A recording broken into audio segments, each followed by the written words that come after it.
Congratulations, Mr. and Mrs. Parker, on your retirement. We'll be happy to cash out your retirement account today. Just a few of the details. Great. Now let me go get your money.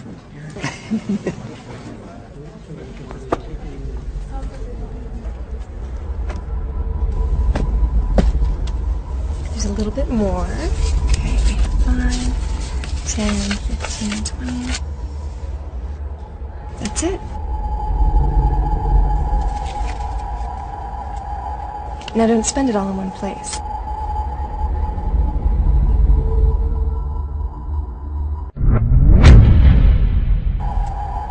Now don't spend it all in one place.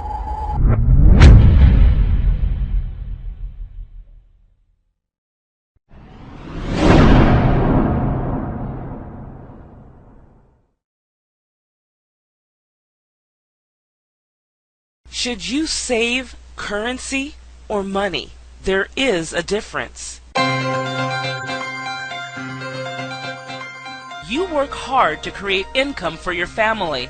However, the currency you use for money is being devalued due to the enormous amount of paper and digital dollars created and injected into the global financial systems.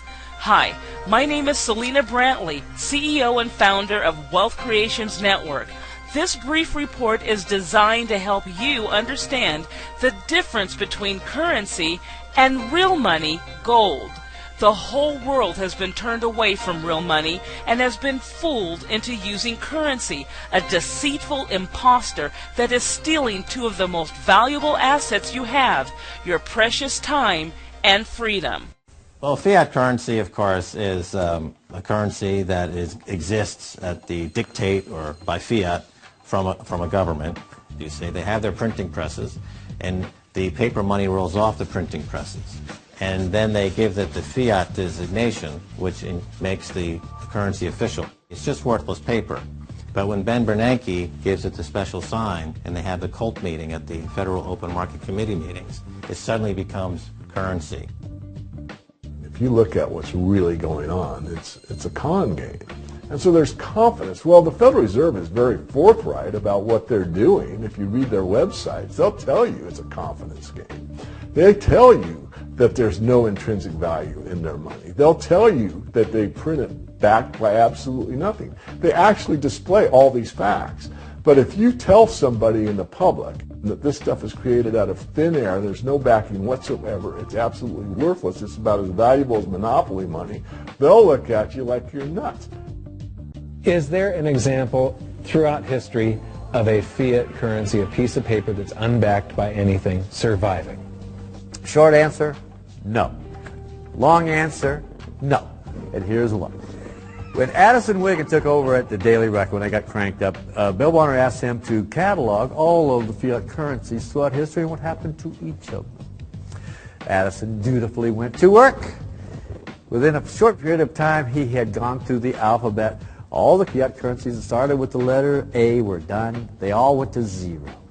He was halfway through the letter B, and all the fiat currencies that started with the letter B, and there were 600 of them in just the first letter and a half of the alphabet, and every single one of them went to zero. Every one. 600 fiat currencies that start with the letter A, and half of the ones that start with the letter B are 600 of these things.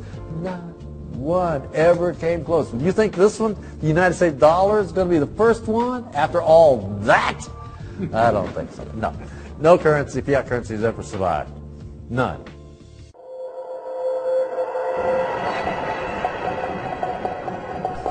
You can use history as your crystal ball to look into the future.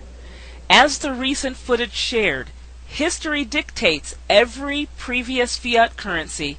Any currency that was not backed by assets has collapsed. The US dollar is the longest lasting currency that's not backed by assets. The failure rate for unbacked fiat currency is 100%. That historical failure rate tells us that the dollar will collapse. It's not a question of if. The question is, when the dollar collapses, how likely will other currencies follow?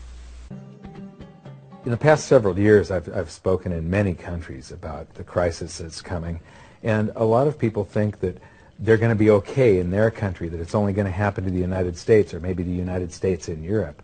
But what they don't realize is that this is a global phenomenon. I got to show you something here. This is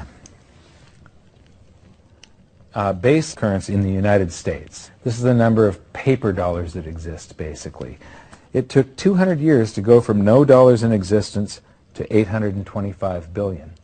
And then we had the bailouts, and then we had QE1, quantitative easing, 1, then QE2, and then we had QE3, and then QE4, and then soon we're going to have QE57 and QE382. And it isn't just here. This is what the Canadian currency supply looks like. This is Australia, South Africa, Russia. Now, this starts out in just the year 2001, and this is like 18 times more currency in existence in a little over a decade. Here's Singapore, same story. Look at that, since the crisis, just bam. India, China, every government on the planet is doing this insane deficit spending and expanding their currency supplies, doing bailouts, and history shows that there is no example of this turning out well. It is sometimes amazing that we haven't experienced more inflation than we have. If they keep expanding the money supply so vastly, why aren't our prices growing faster than they really are? And the answer is that a good chunk of the money that the Fed created has been shipped overseas. I remember early in my research I heard this expression that the Americans have exported their inflation. I thought, what is that? How can you export your inflation? Put it in a box and send it out? What do you do? Well, now I understand. You export your inflation by simply sending all these dollars that you created to these other countries, and then they send you their refrigerators and their cars and whatever, their TV sets. So you get hardware, and they get little pieces of paper. It's a great deal for the American people for a while.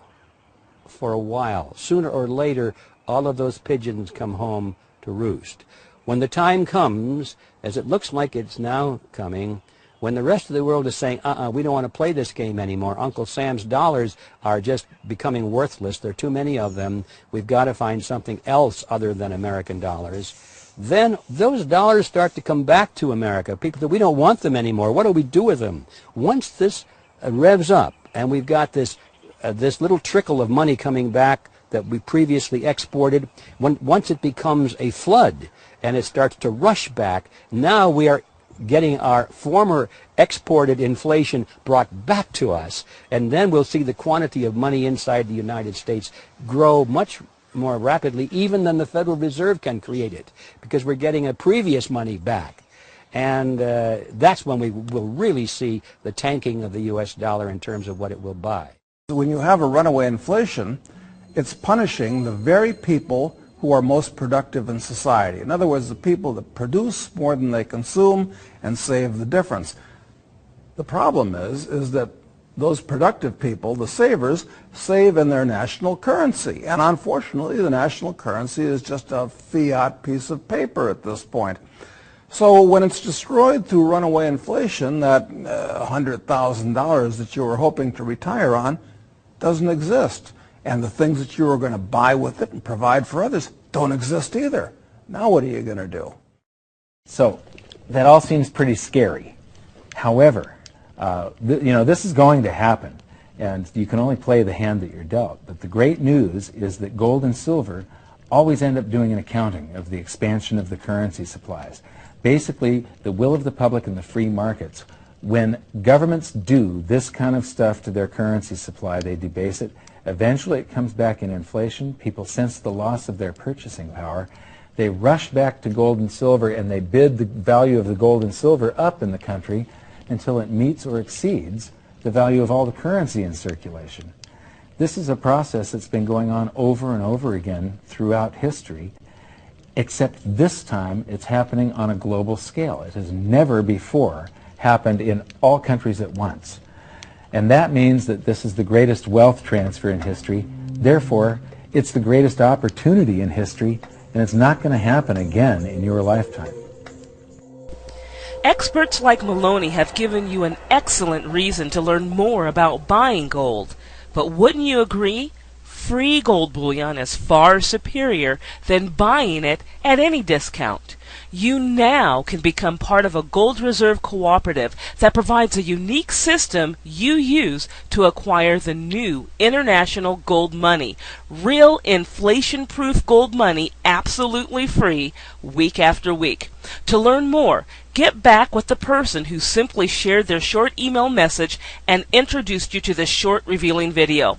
You'll get the amazing details of how you can start acquiring this new international gold money today in the most affordable way, absolutely free, week after week, through an amazing gold reserve cooperative.